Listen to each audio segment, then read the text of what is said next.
Welcome back to a Celtic State of Mind. I'm Paul John Dykes. I'm joined today on a Thursday by John Paul Mason. Welcome back, JP. How are you doing?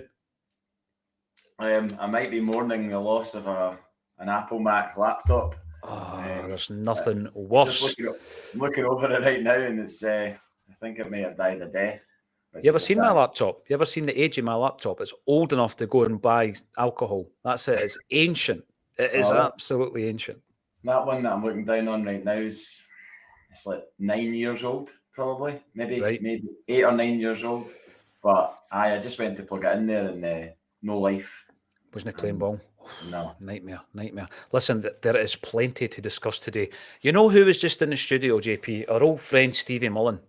Old friend Stevie was in, and he was in because we were talking about the St Roch centenary game that Axom are assisting in setting up. It's going to be taking place on the 16th of April at James McGrory Park. Celtic Select versus St Roch Select.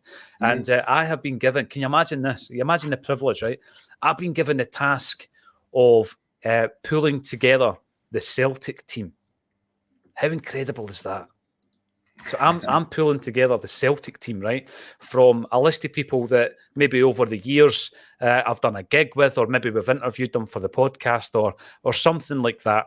And I have to pull together a team. I'm not going to be the manager, of course. We've also to get a manager, but I'm going to be pulling together a team of ex-Celts and a few Celtic-minded celebrities as well.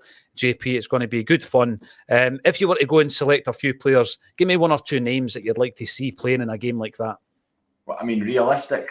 Yeah, realistic. Yeah, not ones that are going to like Henrik and Lubo. I mean, that's come on now. That's pie in the sky stuff. But I mean, I guess from a personal point of view, I'm pretty sure Frank McAvenny would be up for it. Yeah. And he's an absolute hero to me. I did watch him play.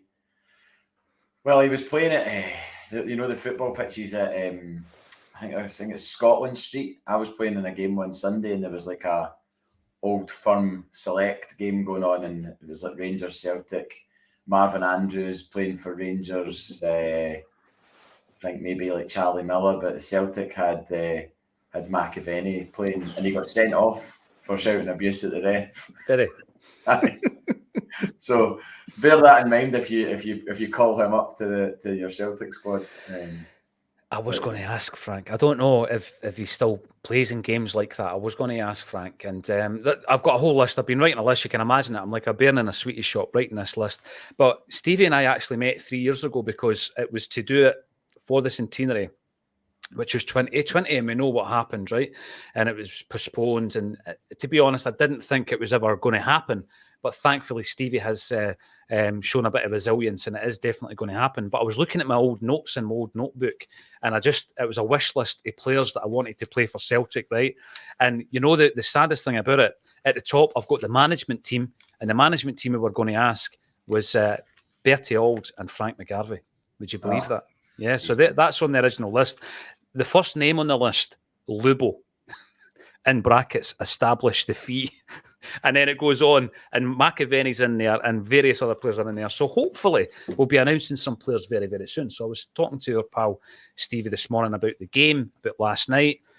He was there. I'm guessing you were there, unless you were working a gig last night, JP. No. I kept my diary free for last night. I was back in my seat after a couple of away days at various other. One other away day. I sat over in the Lisbon Lions stand by the away support at the Aberdeen game, and I missed the last home game before that, which was the St Mirren Cup game. Yeah, I missed that, so it was good to be back in my seat in a very, very cold Celtic Park last night. I mean, for a mid-March game, it was pretty ice cold last night, but it was pretty drastic. Yeah, but we got the job done, and apart from some very weird. I've not seen that tackle back. Have you seen the tackle? The one that Nielsen's going on about? Yeah, I have seen it. I mean, how bad is it on a scale of one to bad? At the time, I watched the game last night with Lawrence, and at the time, I thought to myself, right, okay, it maybe is a bad challenge, but I think Nielsen's going OTT on his reaction. No like of it. Exactly, I know. And there was other things in the game that he's obviously not going to mention that I felt, for example, Devlin takes 4 bookable offences before he gets a yellow card. Clark in goals, injures Maeda to the point where Maeda eventually has to come off. And when you look at that, you think, oh, it was a bit naughty, right? But obviously, Nielsen's not going to pick up on his own players, and he picks up on Bernabe. And I want to talk about Bernabe as well, because I don't know if you've probably not had an opportunity to watch the post-match because you're a busy guy. No, I did. I listened to it. I listened to it last night. Yeah, I listened to the audio, yeah. The halftime comments that were coming in were really getting stuck into Bernabe. They really were. I mean, Ralston as well to a lesser degree, but the two fullbacks were getting it tight at halftime. Which I felt ground as well. They were in the ground. Around about me, like Pierce. I say Pierce. He's now very, very big. Pierce. He's probably taller than me. I've seen him grow from when I first got my season ticket. He sits with his granddad Eddie, and he's now a big guy. Do you know? He's not a wee guy anymore. So I mean, I've known him now for 10 years. It's absolutely frightening. I'm not actually sure what age he is. He's probably in his early 20s or something like that. But he was like, can Kobayashi play left back? He said that to somebody next to him, and then I heard them say that, and I was like, oh, come on. Bernabe hasn't been that bad, but folk were thinking he was going to cost us the game at halftime. Yeah, the thing, firstly, the Kobayashi suggestion, Lawrence made that not because he was having a dig at Bernabe in any way, shape or form. This was before the game when we were looking at the bench, JP, and we're saying, right, obviously if Ralston's a bit rusty, you've got Johnson on the bench, what happens if Bernabe is a bit rusty? And obviously you've got Hatate, you would rather he wasn't playing left back. I was looking at Kobayashi, I know that he can play on the left side of defence. And I can't see any evidence to suggest that he's actually played left back, because that was something Lawrence was saying last night. He can play left back. Fair enough. But I actually felt, and you can correct me if I'm wrong, but certainly on the comment section, by the end of the game, Bernabe had turned a lot of the commenters round, and they thought he turned out to have a decent game. Was it the same at the match as well? I mean, I didn't really get a chance to speak to a lot of people at the end about Bernabe. We were just basically enjoying the fact that we'd won the game, and we're probably all a little bit still starstruck by Haksabanović's late goal, which was absolutely the top drawer into our side of the ground as well, which was, I mean, I had a great view of it. But Bernabe, I mean, see the guys and girls that were commenting on it, was it the same people that had kind of turned the corner on that? Like, it was the same people coming back and going, all right, hands up. They came back in and said, well, the point I made at halftime was that against Rangers in the League Cup final, the similar comments were being made about Maeda. And I felt that Maeda, he played a part, obviously, in our first goal, but I thought Maeda came onto a game in the second half. And then St Mirren at the weekend, wearing that kit behind you, we'll come to that, those comments were actually being made about Jota. But Ange persevered on both occasions with Maeda and then with Jota. And Jota then comes into a very good performance, I felt, in the second half against St Mirren. He seemed really determined. He scores that goal, pulls us back into the game. So when we were sitting at half-time, I was saying, I don't think we've got a like-for-like substitution anyway, but how on earth can we see what Bernabe is capable of if we don't let him play through this, if we don't give him the minutes in his legs, JP? Yeah, I thought he was a bit ropey to begin with, but I started noting down all the good stuff he was doing as well, and there was plenty. There was plenty. And I think over the piece, he's nowhere near being our first choice. Let me put that out there first and foremost. But you need to give him games like last night so that when he is to be called upon, JP, he knows the way that we play. He knows the position of an inverted fullback. He knows the culture of the game, what you can get away with, what you don't get away with, because he's not played a massive amount of minutes for Celtic. So I think it's important to stick by the guy. He's 22 years of age. He's over from Argentina. Massive culture shock for him, and he's still settling in, let's be honest. I know. I think you're right. I think if you don't give guys like that an opportunity, then if you just how many times have we seen players just fade away into the background and they become unsettled, disgruntled, and inexperienced, and they've not got like you say, they've not got the minutes, they've not got the pressure as well. I mean, last night, was a big game. We were playing the team that are third in the league. We went 1 goal behind. The team had to show character and determination to get back into it, and he was part of that. He was part of that collective. So that in itself is good for him, that he's faced adversity and overcame it. Mm-hmm. I think, if that makes any sense. I don't know if it does, but no, it does, because I also think there's an effect that a player will get from success, and a team will have that effect. And I say that they get galvanised by it, JP, and also think in adversity that can be the same. And if you get through it and get your result and you do it as a team, then I think that can build the confidence of a player like Bernabe. I said last night, and I would stick by this, obviously, if Taylor's 100% fit and he's available for the weekend, he comes straight back in. I don't stick with Bernabe. Definitely, yeah. I mean, that's no disrespect to Bernabe, but I don't think Taylor deserves to be bombed out of the side because of Bernabe's performance last night. And Saturday's a different kettle of fish. You know, the hordes of Tynecastle bearing down upon you is a hell of a lot different to having them, a wee pocket of them in the corner of the stadium. Thankfully, I couldn't hear them from where I was, unlike the Aberdeen fans who I was sitting right next to. And well, shame on them for the majority of their songbook. It was absolutely abhorrent. Like, I actually saw one of my friends. It was there with his wee boy, and I mentioned it to him when I saw him recently, and said, "Oh, what about the songs from the Aberdeen fans?" And he said, "Yeah, I had Dexter asking me what they were singing." Dexter's, I don't know, 10, 11 or something like that, you know, and you're just like, geez, oh. So, but no, I think Saturday's a different kettle of fish. Taylor would walk right back into that side, I think. Same for me. Talking about asking about songs, you brought a wee memory to my mind there, JP, and I'm going to have to do a big massive name drop here. So Claxon, 12 minutes in, there is going to be a name drop. The name drop is Danny McGrain. So I was doing a gig with Danny, right? And it was in a Hibs club, as in a Hibernian club in, I think it was Port Glasgow. We're doing it in there. And obviously we do the Q&A, etc. But there was a break. And in the break, the club had put on this Irish dance school, right? So Danny and I and a few of the other guys were sitting in this wee room to the side, a wee room adjacent to the kind of main hall, having a wee sandwich and a cup of tea, all very civilised, JP, right?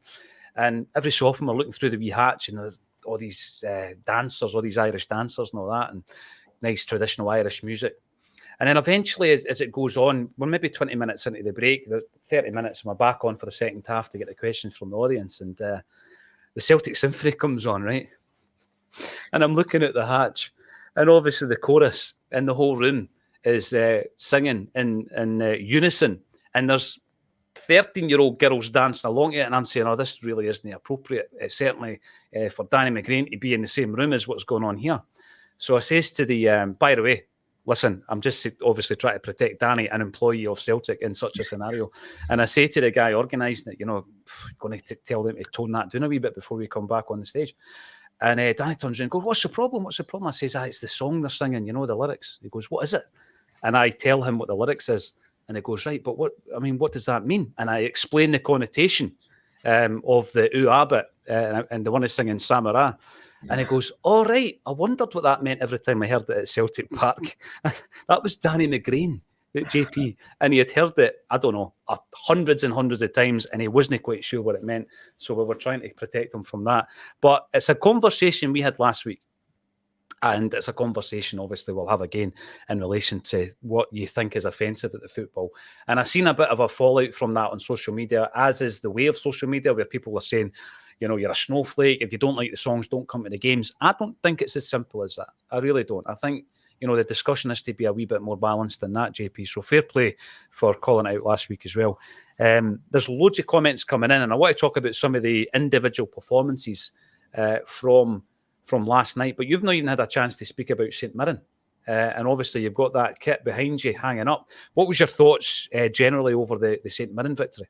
Yeah, I was kind of hoping in vain to get a ticket for it, but of course they were like gold dust, as everyone knew. I mean, I think we got like 1,400 tickets or something, and that's all fine and well if St Mirren sell the tickets that they said they're going to sell, or had people spent £30 just for those seats to sit empty? Who knows? I still don't understand. A friend of mine who's a St Mirren fan tried to explain the concept behind that scheme to me, and I still don't really get it. So I was unfortunate to see patches of black and white on Sunday morning, you know, knowing that it's only half an hour away from me, if that. And I genuinely even asked a couple of people if they could use their influence to get me a St Mirren ticket, because obviously I don't think I can just rock up and buy a St Mirren ticket without any previous credentials or whatever. Because I did it at Aberdeen last season. I sat in the Richard Donald stand and watched us beat Aberdeen 3-2. Weird experience, and yes, I did kind of fake cheer to their goals. In fact, was that one? You better watch, JP. People will be saying you're a Dons fan, and they'll be hounding you off the Axom. There'll be footage somewhere. It was when masks were still a thing, so I was masked up, so you couldn't see my smile when Jota scored the winner. But yeah, no, I didn't get a ticket, and then I watched it in the house. But I was a wee bit worried when we went a goal behind, because you just start to think, is it going to be another one of those days in that strip? You're thinking, is this genuinely some sort of voodoo curse on us? But we've stepped up so much since then, and the levels that we've got in the game, in the squad, the bench, and everything else, it's just far too much. And obviously, the sending off has a massive impact on the proceedings. It was the definite sending off. There's no doubt about that. The guy held his hands up. They can't argue about that. Can we argue about whether there was a penalty? As soon as I saw it back, I thought, no, he's fouled him outside the box. I know people are. The thing with VAR is now that everybody wants it punished to within the finite letter of the law, and because there was a foot on the line or something with Kyogo, that's a penalty. See if that's given against us and we get a red card and a penalty, I would be absolutely raging if that was the case. But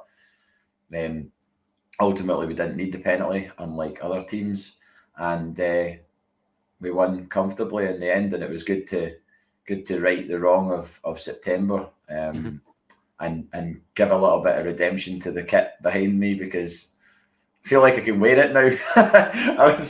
I was convinced I'd never wear that strip again, because I thought, if we don't wear that again, and in actual fact, they wouldn't have put it past somebody within Celtic's marketing team to have negotiated with St Mirren to get them to wear an alternate kit so that we could wear that, so that we could give ourselves a chance. Bust the hoodoo. Redeem it, because otherwise it would have been forever associated with. Say we go through the whole season undefeated, and then that's our only defeat, and then that's the kit we were wearing. It's like, well, no one's ever going to wear that again. So I saw you having a discussion about kits in that kind of vein, and it was that season. Obviously, Neil Lennon's final season in charge. Colin Watt calls it the lockdown season or the behind closed door season, and the kits, as nice as they are, you can't really enjoy them. That lime green kit, I loved it, but there's no good memories of us wearing it.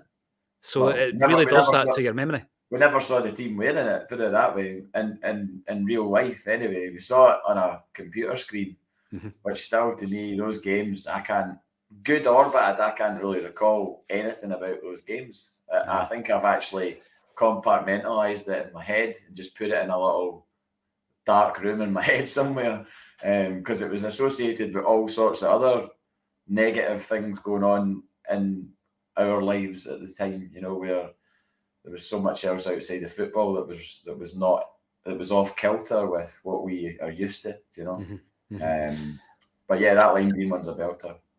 There probably was a highlights package in there somewhere, JP, but no one's going to actually sit through all the games and pick it out. I remember a couple of really good goals against AC Milan away from home that never get shown anymore. I think. Well, actually, now you mention it, I do remember that. Yeah. Tommy Rogic scored a cracker that night as well. But you don't see them so often because, as you say, we're trying to block that memory out. See the St Mirren thing. I want to talk to you about this because you and I have spoken about the ticketing and the way that, and you've had a discussion with the now Aberdeen CEO. Around the thinking and the rationale behind not giving Celtic tickets. Now, there's also the big thing, JP, about average revenue per seat, average revenue per fan. So if you're saying to a home fan to buy an extra seat that could be purchased by a Celtic fan, right? Mm-hmm. What you're actually saying is the average revenue that you would normally generate once a fan is in the ground, be that through buying a juice, a bovril, a pie, whatever, a programme. You're not going to get that. Now, there is that average revenue thing. That should be on the planning documentation of any football club for the season. And you're basically tearing that up and saying, no, we don't want to make any money. We'd rather the empty seat. I find that absurd. I can find no logical business sense in that whatsoever. Now, people will say, you and I are just being selfish Celtic fans. We think we should be getting this, that, and the other. But I honestly don't see the business sense in it. None whatsoever. Nah, and I think Livingston obviously go the full hog to an extreme, and getting 3 stands in a club's home stadium does seem a little bit wild. When you're there and you're just looking around you, and even the stand that Livingston have got isn't full. It's crazy. It's absolutely. I mean, somebody said to me last night they brought 28 fans to the recent home game against Celtic. I mean, I just find that wild. So I don't know. I'm not entirely pro having that much of a swing in terms of percentage and support. But if it was to be something like 50-50, and you were to make it work and you were to fill a ground, I really don't see why that would be a problem, and how that would somehow give us some sort of huge advantage. Because like I said, we've played at Livingston before, had 3 stands and lost 1-0 under Postecoglou. It was one of his 16 defeats in his 100 games. That's an incredible statistic, by the way. Was it 253 goals? Is that right? It's a brilliant record. I mean, I was looking at the percentages, 74% win rate, and it's right up there with the greatest Celtic managers in the history of the football club. It's unbelievable, the record that he's had. We will be looking back on the 100 games, but I think it's also important, JP, to look ahead and think to yourself, well, if this trajectory continues, even if it tapers off a little bit, if it continues, I just think the future is very bright for Celtic fans and the club. We're going to be talking about last night's performance, some of the guys that done well last night. We'll be looking ahead to, as you say, a very different fixture at the weekend. And the club sent us a video this morning, and I've not had a chance to put it out in the socials. I will later on. And it's the launch of the new kit. You and I love the kits and all the rest of it. Before I get onto that, though, you've had a wee chat about the silver one there, the grey one behind you. It came out, I've got to say, sometimes the images you get of the kit, the lighting, etc., you've got to see it. I think you've got to see it in action before you can make a real call on it. I seen you sitting on the Axon Bulletin one time, weren't it? Were you maybe abroad? You had it on?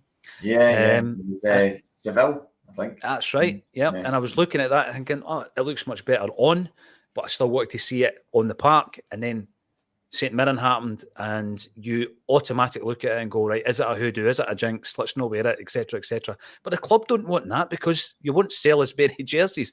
And I remember the probably the worst selling jersey, and incidentally, the away one, the black, white, and green one, is one of, if not the greatest selling away kit in Celtic's history, by the way. Is that right? They keep selling out of it, aye. Wow. But you'll remember the kind of silver and pink number, which we never ever wore. But I just think the club almost gave up on it. They just thought, right, we're not even going to wear it. There was a thing that if you signed a player, often what you would do is you'd put them in the kit you want to sell. And we didn't even try that, and we just gave up on it.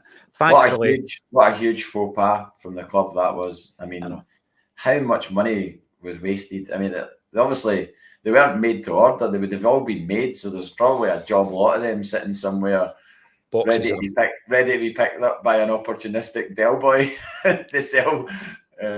Boxes and boxes. Maybe it'll become a retro thing in 20 years' time or something. I doubt it. I remember you walking into the toll booth. First time I met you in person, you came to Stirling and we did the very first Axon that you were on, and you were wearing the old 1990s away jersey, which was very controversial at the time. As a young boy, I bought it. I always bought the jersey, didn't matter what it looked like, but it was a zigzag affair with the People's Ford on it, red, white and blue. And I remember you walked in that day and I thought to myself, right, it was maybe a realisation, JP, that time, something that at the actual time it was released was vilified. And I remember on an official Celtic video, the Celtic collection, they were asking fans what they thought of the new jersey. And one wee guy said, I think it's bogging. And the Celtic, media team thought it was a good idea to put that out. Oh, we'll sell loads of these. The fans think it's bogging. And you walked in wearing it, and it was completely different 30 years on. There was a retro kind of chic to it. Do you think that'll ever happen to the silver and pink number, to the chevron? It might well do. I mean, I think these things, when they're not bought en masse, and it will maybe achieve some sort of cult status in terms of. I've already kind of revisited some of the New Balance tops in my mind. They are starting to become a little bit kind of frighteningly retro. Do you know, when you look back at things like the white New Balance one with it was pure white, and it had like green in the collar and green in the sleeve. That one, that's a really nice top. But I think at the time it was just sort of came and went, and then again, like other things as well, like the green tartan Nike top. Do you know that one? Yeah, with the Magna. That was a nice kit. Looking back at it, I think. I remember it well because we wore that the night I got married. It was the 18th of September. It was meant to be the day of independence. And I mentioned that in the book, actually. This isn't a plug. Around the fact that, the tartan made an appearance that year as Scotland was going for independence and all this kind of stuff, obviously. But I think that night we're playing in Europe and Scott Brown scored in Wakaso. Remember him? Wakaso scored. So you can imagine trying to watch a game of football on the night of your wedding as well and all this kind of stuff. So, yes, I do remember it well. What is this T-shirt behind me, I hear you ask? This is a friend of Axom. It's Phil or PG Carletta, who is an artist from Kirkcaldy and Fife. Check him out. He's a good Celtic man. He's played Tuts, yeah. In the January with Mark Sharp and the Bicycle Thieves. That's a good night. That's a good lineup. He also joined Kyle Faulkner on stage recently at PJ Malloy's. Can't remember what song he sang, but check him out on the socials. He's a right good lad, and hopefully we'll work with him in the future as well with some of the live stuff that we're going to be doing. And that's PG Carletta. And it's a cool T-shirt. I love a band T-shirt. I don't wear them, JP, but I love, if I'm dealing with a band, I love to get a wee bit of their merch. Oh, Tony, Anthony H. Wilson. What a man. What a man. Now, I'm going to bring in some of the comments before we go back to the team lineup from last night. Jungle Lion, always an absolute pleasure to see you involved in the comments. Excellent result last night. Imagine what this team will be like if Ange's here for another 100 games. Now, at first you think to yourself, well, of course he'll be here for another 100 games. Of course he will. But I was looking at something last night, right? I'm going to bring it back up here as well. The amount of Celtic managers, JP, who have actually been at the club for 300 plus games, you would be probably quite surprised that there are very, very few. So obviously Willie Maley was at the club and he managed more games than anybody else, and no one's ever going to beat him because he was a manager for about 43 years. 1,617 games, right?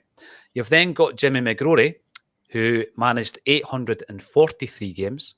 And then you have the great Jock Stein, who managed 690 games. No one since then has ever managed 300 or more games for Celtic. The closest that you'll ever get so far is Martin O'Neill, who managed 282. Now, what I would need to do is add in Neil Lennon's two spells at the club. So his first spell was 227. He came back and he managed another 110. So accumulatively, Lenny did manage more. But in a one sitting, if you like, it's very, very rare for that to happen. Now, that got me a wee bit worried when I looked at that, JP. Football's changed, doesn't it? Football's changed, and I mean, it seems incessant at the moment how many people are willing Ange Postecoglou to leave Celtic. I mean, they might not wear their colours, directly to the mast. They might or stick their colours directly to the mast, whatever. But they allude to it. It's always tinged with but he's been brilliant for Celtic, and long may that continue. But I'm sure he'll want to test himself elsewhere, and this, that, and the next thing. And it's quite wild actually to see how it's happening on a daily basis. And I've kind of switched myself off from it. If I see anything, any sort of site that comes up on my Twitter that is punting these stories, mute. See you later. I just don't want to see it.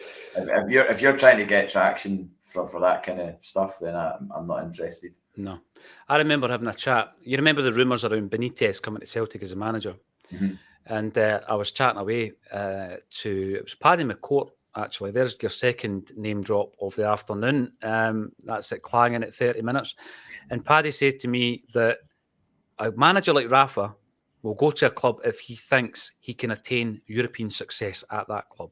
So you ask yourself the question, can Celtic attain European success? But what does European success look like, JP? That would be my answer to that. So we need to win a knockout tie, because that seems to be one of the only things that a certain other club has over us, and it's rammed down our throats on a weekly, daily basis that we haven't won a knockout tie since 2004 or something like that. So that in itself would be like, well, in their vernacular, it would be like winning a trophy, wouldn't it? It'd be like one of those invisible trophies that they lift every couple of days. Yeah. So we scored one goal more than you last night. Trophy. Yeah. Oh yeah. Something like that. But we need to do that. We need to re-establish ourselves as a team that appear in the later stages of a European competition, because we've not been there or thereabouts for so long. We always get to, well, not always, but if we have, we've always fallen at those hurdles, like Valencia, Copenhagen, Zenit St Petersburg. I mean, those three clubs, Bodo Glimt, we should be getting past those teams. And with a side like we've got now, you'd like to think that is a far more achievable prospect than it was before, I think so. I'm now going to further that train of thought, JP, by asking the question, how many, because we keep hearing about the English league and all that, and I'm of the same view as yourself. I just think people need to put a sock in it. I think Ange has answered the question. People weren't happy with the way he answered it. He answered it again, and that's happened all in the last few weeks, linked with every job under the sun down south. English football, right, obviously has designs on itself. How many clubs in that league? Here's a question for you. I think you're a bigger English football fan than I. How many clubs in that league do you think realistically could win a European trophy? So there's 3 European trophies up for grabs. How many of those clubs do you think are at that level where they could win a European trophy? It's a handful, right? Well, I mean, yeah, you say I'm a bigger fan of English football. I certainly wasn't a fan of English football last weekend, that's for sure. I avoided all things Anfield and the rest, but that was a horror show. But I've not even seen any of the highlights, and I don't think I ever will. Highlights, I mean, for one side, yeah. But I think Chelsea, obviously, with their spending power, and if they get their act together as a team, they always seem to do well in Europe. They always have done. I remember them winning the Cup Winners' Cup. That was before. I think that was before Abramovich even came in. Jody Morris played in that game. Yeah, Vialli and and all that. So Chelsea do tend to get into the latter stages. So I would have said that there's a likelihood of them getting a team at the right time in that competition, and maybe getting another one. I remember the first time they won it, I kind of thought football was broken a little bit, because it's like Chelsea winning the European Cup. It didn't feel right about it. It would be exactly the same if Man City ever win it. I don't think I could cope with that at all, because that's a serious case of, right, well, show me the receipt then, because that's it absolutely is. I think, unfortunately, Manchester United are a million miles away from Champions League victories again. I think they've got a good chance of the Europa League maybe this season. And Liverpool are a weird team. They can pull something out of the bag as well. But again, they seem to maybe be kind of trailing off a little bit in terms of this current side. But I don't think any of them are nailed on. I mean, they always seem to fall at the last hurdle, and I'm so glad that Man City are included in that. When they kind of got their proverbial handed to them of Real Madrid. Was it Real Madrid or PSG that came back and absolutely... It was Real Madrid, wasn't it? Real Madrid came back out of nowhere. It just came back from a couple of goals down or something and put them out. So I think in terms of ambitions in Europe, Ange Postecoglou's got all the ingredients at Celtic to do what he wants to do. Yes. And I think he wants that. I mean, I genuinely think, I don't know if I said this last week, but I genuinely think he's got designs on being able to leave here as one of the greatest managers that we've ever had. I know that sounds outlandish to say that, but the more you hear from him and the more you see the relentlessness in this team and the way that he goes about his business, I do actually think he wants to walk away from Celtic with the biggest ever mic drop ever. Do you know what I mean? Like, contrast his arrival to his departure, and that's what I think he wants to do. Yeah. And you named 4 English clubs, right? You've maybe got Arsenal fans and Spurs fans who would try and throw their hat in the ring, right? But what we're talking here is a handful of clubs, half a dozen max, who might actually win a European trophy, right? Now, the names that you've mentioned, and you throw the 2 London clubs on top of it, are they going to appoint Ange Postecoglou as the manager of the football club? All you have to do is go to the kind of history books and say, when was the last time a manager went for Scottish football down to this division? Where did he go? So let's use Brendan Rodgers. He went to Leicester. Steven Gerrard went to Villa. It's not going to happen. So this mad habit that the media has of saying Ange Postecoglou is going to be the next Everton manager, Southampton manager, etc., fade to silence. It's going to continue and continue. It's not going to happen. There's no way Ange is going to go down south, JP, right, to batter around that middle kind of end of the league where your stock drops so rapidly that you get the sack within a season, 2 seasons. You just need to look at the average time that a manager has at a club down there. When he can build, like you say, something special at this football club. And we're on I think we really are at the very beginnings of a great period of success with Celtic. Someone corrected me yesterday to say we're in the middle of a great period of success. They only won 1 league. I get that. But it's almost as if there's been a restart, a refresh, a different philosophy, a different approach to how we're doing it, and a different style on the park, JP. And I think that could continue. And I do harbour a kind of ambition, a view, a dream of Ange remaining at Celtic even when he's not a manager. Now, people might think that's mad and he's got other ambitions here, there, or ever. I've never heard them talking about ambitions away from Celtic since he came here. So I'm going to stick by what Ange Postecoglou tells us. And like you say, progression next season would be exactly what you said in terms of Europe. Could Celtic get into a European final? Yes, of course they could. They absolutely could. It's been proven that a Scottish team can do it. Could they win it? Well, anything's possible once you get there. So I don't think that's being, too, for me, fantasist. I don't think I'm being a fantasist by saying that. I think that, if you make that progression season on season, transfer window by transfer window, then you can get there. But I don't think for a moment he's going to be leaving in the dead of night, a la Mr. Rodgers, who I've already mentioned. Jake comes in, apart from a poor miss, Haksabanovic. Let's talk about Haksabanovic. Was electric in the cup final. Showed his class last night, start him on Saturday. Right. Haksabanovic did have a brilliant chance in the cup final. I wish he had put it away. We've been singing his praises on here. He came on last night, like you say. What an absolutely tremendous finish. Maybe through an injury to Maeda, maybe through a wee bit of up and down form of Abada, he could well start this weekend. Would you start him? I certainly wouldn't be against it. I think last night when I saw the starting lineup and I saw that Bernabei and Ralston were in, it was a definite kind of deep intake of breath, because you just think, wow, we're playing Hearts, third best team in the league, and he's changed the 2 fullbacks. no Hatate, Abada coming in. I mean, but the thing you always go back to is you just think, well, when has this guy really let us down in terms of what he's decided to do with the team? Those guys aren't getting in because he feels sorry for them. They must have been shown it in training to be given the opportunity to come in and start, and they hadn't played for a while. So Haksabanovic has been knocking on the door.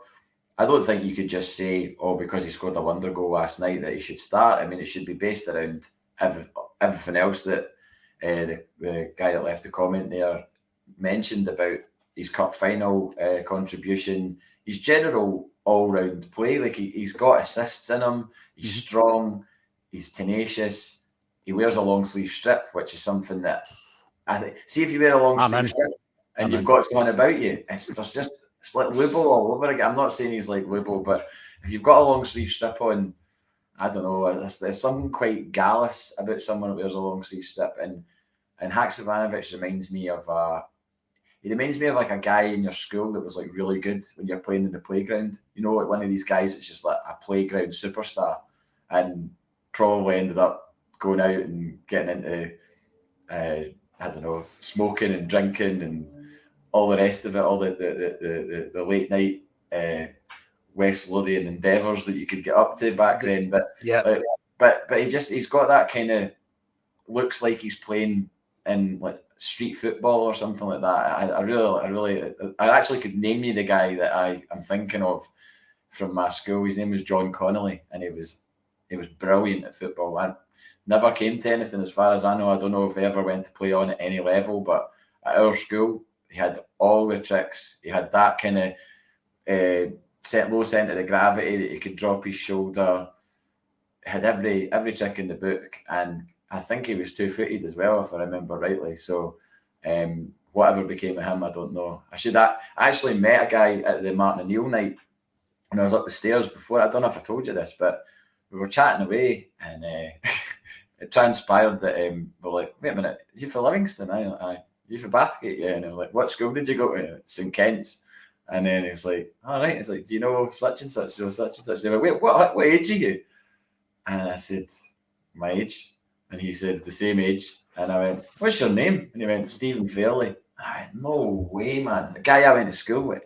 As soon as he said his name, I honed in the face, and he'd obviously changed a lot since school. He'd grown, he was a lot taller, but I saw the face, and bear in mind I hadn't seen him since he left in fourth year, so I'd not seen him since 1995, and I'm meeting him at your night at the thing, and he'd seen me on this and not put two and two together that it was me for school or whatever. So it was really, really great to catch up with him and talk Celtic. Introduced me to his boy as well and all that. Oh, it's incredible. Told me he met Ange out shopping in Edinburgh, right, quite near the start of his tenure. Right. And he was waxing lyrical to him about the European games or something like that. And Ange said something to him like, oh, we're not anywhere near what I want us to be yet. We're just getting started. I was like, hairs in the back of my neck when he said that. I was like, oh my God, that's brilliant. Yeah. So there you go. And that's why, JP, I'm sticking to what Ange tells us. I mean, we've no reason to disbelieve him, right? Absolutely no reason to disbelieve him. So all the media hype around get Ange out of Celtic and all this stuff, because obviously there is a narrative. I'm listening to what Ange talks when he's speaking to the fans. You look at what it means to him when we won that trophy against Rangers. And I just think that, you know, there can be a narrative, and unfortunately a lot of people believe it. They believe it because it's written down. I'm going to get to that in a wee second as well, because we made a comment the other day there about how we're going on this period, I believe, under Ange Postecoglou of utter domination. And a big part of that is going to be what happens elsewhere, or what can't happen elsewhere due to a lack of finance, due to a lack of assets, the fact that they've already had a warning strike in terms of financial fair play, and the circumstances around that versus the circumstances as to where we are with the money in the bank, the assets on the park, a manager with a strategy, a recruitment policy which is working wonders. And, you know, that versus us equals 10 in a row, you know, and that people don't want to believe it, JP, but I think there is a panic setting, and I think there's some fans looking at it, Rangers fans who unfurled banners the other week, who realise that, you know what, you can maybe go on a run, I think, of whatever amount of games it is, 12 or 13 games, and think that you're doing okay. Well, okay is no good enough, because second in Glasgow is nothing. You know, it was Bill Shankly, second in Liverpool is nothing, and it's true. And I think that that gap is just going to widen and widen. And people say, well, it's only 9 points. You know, some out there actually would have you believe that Rangers can still win the league. No, they can't. No, they won't. Mathematically possible, yeah, but it's not going to happen. Open your eyes. Celtic are vastly superior. And you look at on the bench, and this isn't me being entitled or any of these kind of things, pompous. It's just, that's the true facts of it, JP. And it's fine if they don't want to believe it, because what happens is we go about our business anyway, and we continue to improve and progress and develop the players that we've got in the squad already. And it really just echoes what Jungle Lion said. They have no money and no assets. Exactly. How are they going to do this rebuild in the summer when a dozen players leave out of contract and the club gets no money from them? They're not going to be able to do it. It's as simple as that. And you can actually hear the noises coming out of the football club from Michael Beale in particular, where he's telling the fans that we don't have the money, we don't have a magic wand. And Celtic do have all these things. So I think glorious times ahead. And who else to be in charge of that than Ange Postecoglou? I can't think of anyone.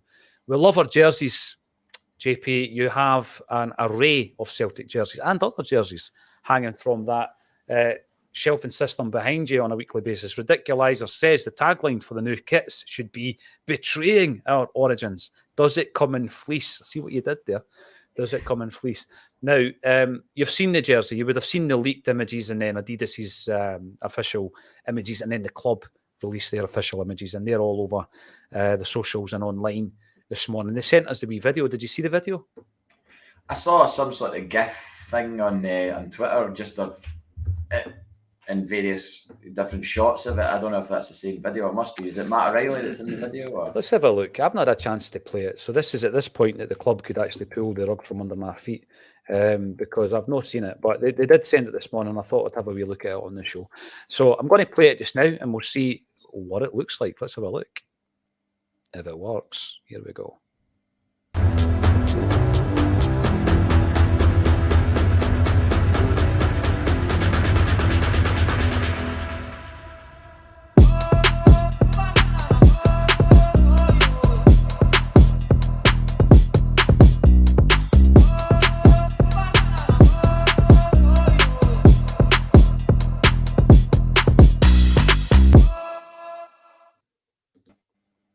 I like it.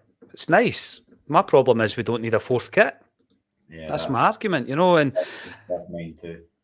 You know, I do like the trims. I do like going back to all the origins, our Irish roots, our heritage.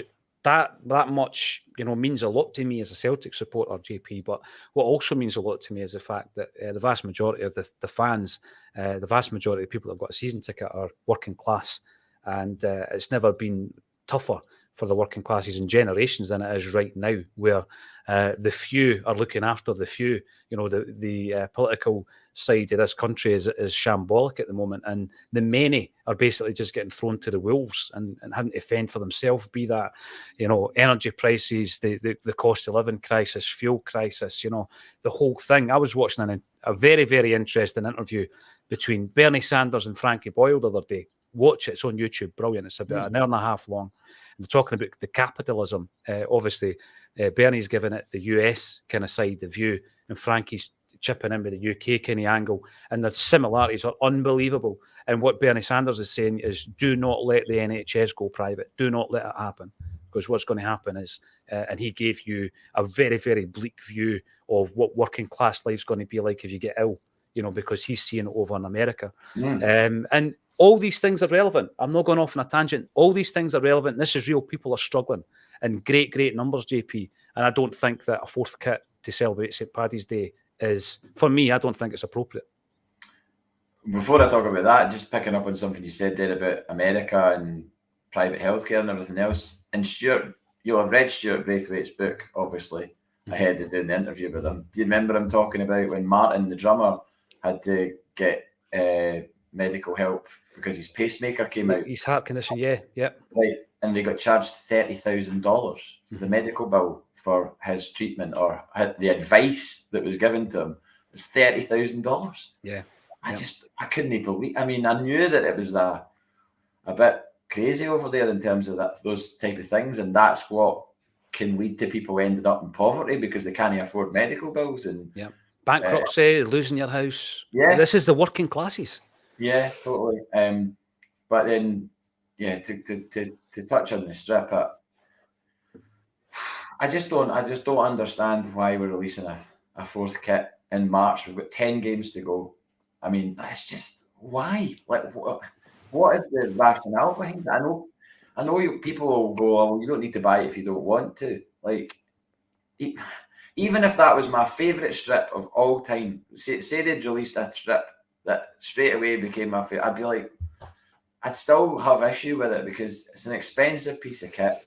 Yes, okay, it's limited edition or whatever it is, but I just don't understand. I don't understand the rationale behind it. It seems a little bit of a cash grab on behalf of. It almost seems like, you know, when a band are on an album deal and they've got to release a certain amount of albums in a certain period of time, and then they just throw something out that put out like some covers and some B-sides or whatever. That's what this feels like, an unnecessary release. Absolutely. Why it couldn't have been kept for next season or something, you know. I just don't, without going into the detail of the strip itself, because that's another issue. That's another, I mean, I love the fact that when people go, well, what have Celtic got to do with Ireland? Well, let me sit you down and tell you. Like, there's ignorant people in Scotland that will dismiss Celtic's Irish heritage and say that we're clinging on to something that's got nothing to do with us or whatever. And it's like, well, no, if you actually want to learn the history of the club, then here's a book. Come back to me in a couple of days and then tell me if you think differently. But I just think the actual release itself, I just don't understand it. And I know we gave the other mob pelters when we heard they were releasing a fourth kit, and that was in January. Or what was it, the AC/DC one? That one? Oh, no, that one. No. That's disappeared without a trace. And I've not seen hide nor hair of anybody wearing any of that gear, which is no real surprise, because it was absolutely bogging. But this kit nonsense is. I think the Adidas kits have been great. By and large, they've all been great. I've got most of them. I don't think I'll be getting this one though, and I don't like saying that because obviously I support the club. I have a season ticket. I buy merch. I've got tracky tops, all the rest of it. But this is a strip too far for me, I think. No, you're right, and that is the argument because we got that on the Facebook. I think after it was mentioned the other day, or I posted a picture in the Facebook comments. Some of the comments were, "Listen, you're not obliged to buy it," but let's remember. Supporting a football club is different from having a favourite clothing brand or a favourite fast food joint where you can say you don't have to buy a product from that company even though you like it. Supporting a football team is completely different, JP, and particularly when you've got kids. Yeah. You know, and it's like, no, it doesn't really work like that. And I think you do have a say in it. Listen, we could go on about the fact that as a season ticket holder this season, what have I had to do to watch the games for not being there so I can broadcast on a match day? How many packages do I need to have? Last night, I've got a subscription to Celtic TV, but I still had to pay a tenner. I got, I think, a couple of quid off for being a subscriber or a season ticket holder, one or the other, to watch the game so I could cover it on here.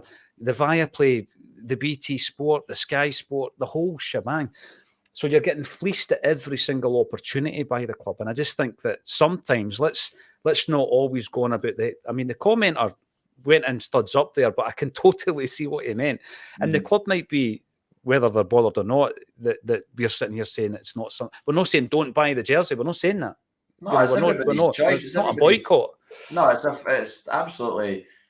I think it will sell well because obviously it's been designed to appeal to Celtic fans and to Celtic fans who absolutely identify with the Irish heritage of the club. But I just think the actual principle of the jersey itself, whether it was, I think if you're going to release something like this at this stage in the season for that price, there has to be a different angle to it other than just oh, well, it's a tribute to our Irish heritage. Yeah. I think if there was a charity aspect to it, I think there would maybe be a lot bigger a buy-in to it, maybe even from myself, because if you think you're giving 50% of your fee or whatever, not fee, but 50% of the price of it going to some sort of charity that was maybe to do with the local area, you know, whether it was in association with the foundation or something like that, that angle would maybe appeal to me to persuade me to buy it. But just to be going to shell out another £70 on a football strip is seems a little bit wayward to me at this point in the season as well. And somebody said, "Oh, well, is this so we can play Hibs and wear the kit against Hibs?" And you're like, you can't release a strip just to play one game. Like, surely not. I had a few people in here. We were doing a wee deep dive into football kit collections. You know, I thought I was into it until I started meeting some guys who've got collections of 300 and 400 jerseys and all that. And some of the most sought after kits are limited edition one-off kits. And I think that's maybe the angle. I don't know if this is a limited edition, but they become sought after worldwide and it will sell out. So the club might come back to you and say, but look, it's sold out. Sometimes there's the right thing to do business-wise and there's just the right thing to do. And I think that's what it comes down to. It will sell well. It's got a Celtic crest on it. It's official. We know that. By the way, if they've missed a trick. I'm not saying I'm some sort of soothsayer or idea guru or anything like that. Far from it.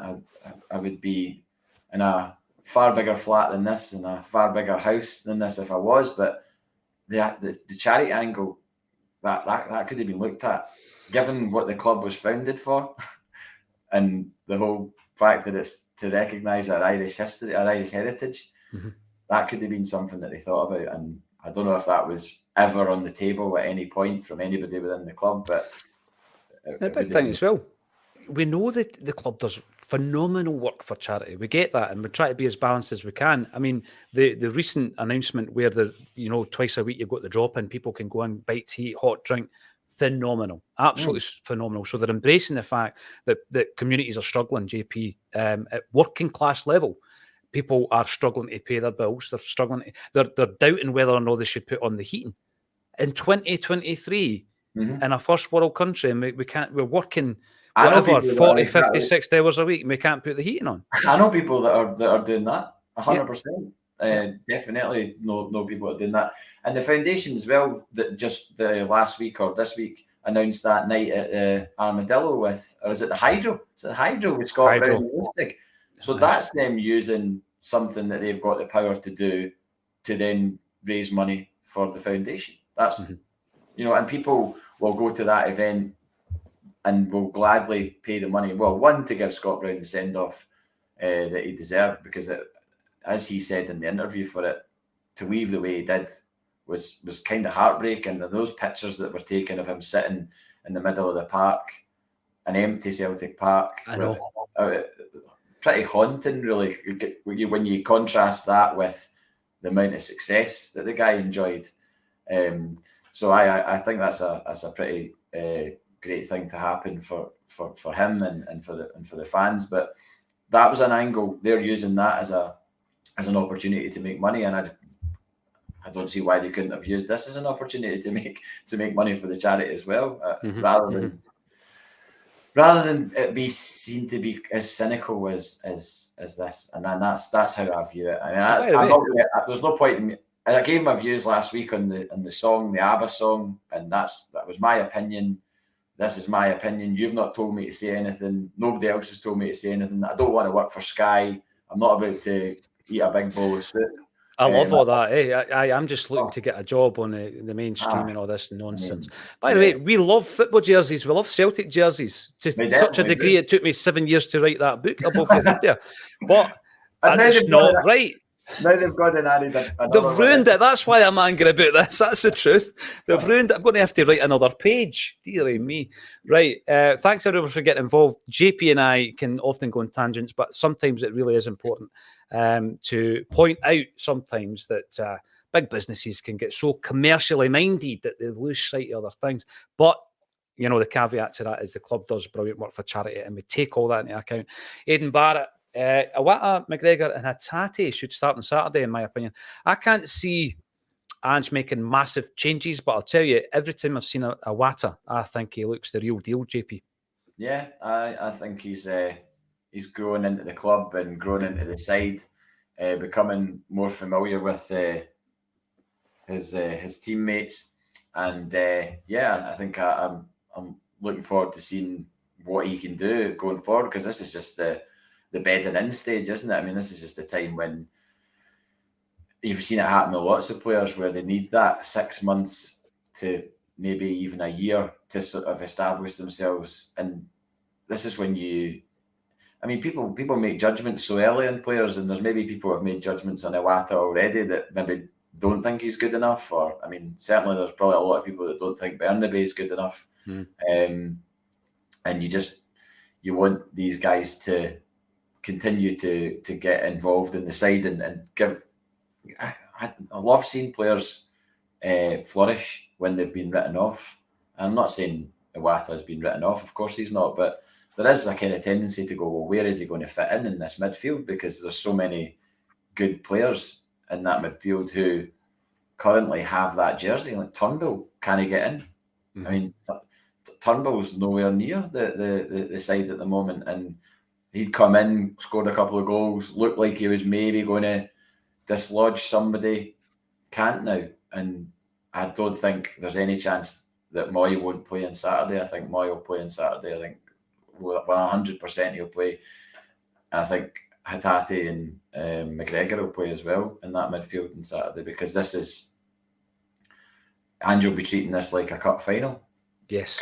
It's a one-off game, and the prize is the next round. There's no my Mac has just come back to life, by the way, for anyone concerned over the health of my MacBook. It was playing on my mind. It was playing on my mind. It's just pinged to life and the lights come on, so I'm kind of relieved about that. But I think the strongest team possible on Saturday. I don't think there's any room for. I think last night was the game where you could get away with Bernabe and Ralston at fullback. Saturday is the game where you play your full strength side, because you don't want to give.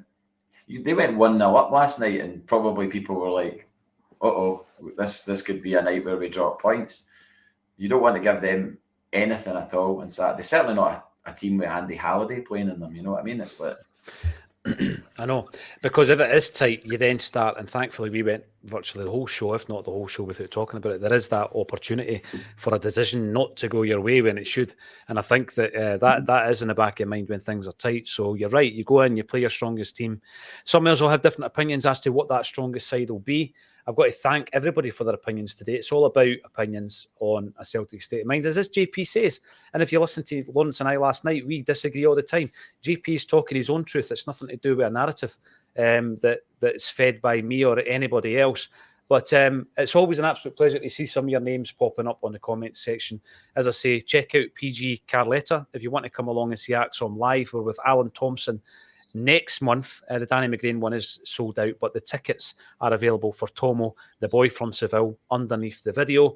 Thanks everybody for getting involved in the comments. All that's left for me to say once again, JP Mason. By the way, we've got a special guest on tomorrow's show. I'm not going to reveal who that is yet. John Paul Mason, thank you for joining. We've got Orlando Weeks at King Tut's tonight, so if anybody likes the Maccabees, it's a singer for the Maccabees. He's playing Tut's tonight. Tickets available on the door. Yeah. Aye, on the door. Nice one. So come along to King Tutson tomorrow. Come back to Axom and see who the special guest is. An ex-player who may or may not be playing in the St Roch's centenary game. We haven't asked him yet, but if he wants to play, he'll definitely get a game. Thank you, JP Mason, for joining me on A Celtic State of Mind. Cheers, Paul.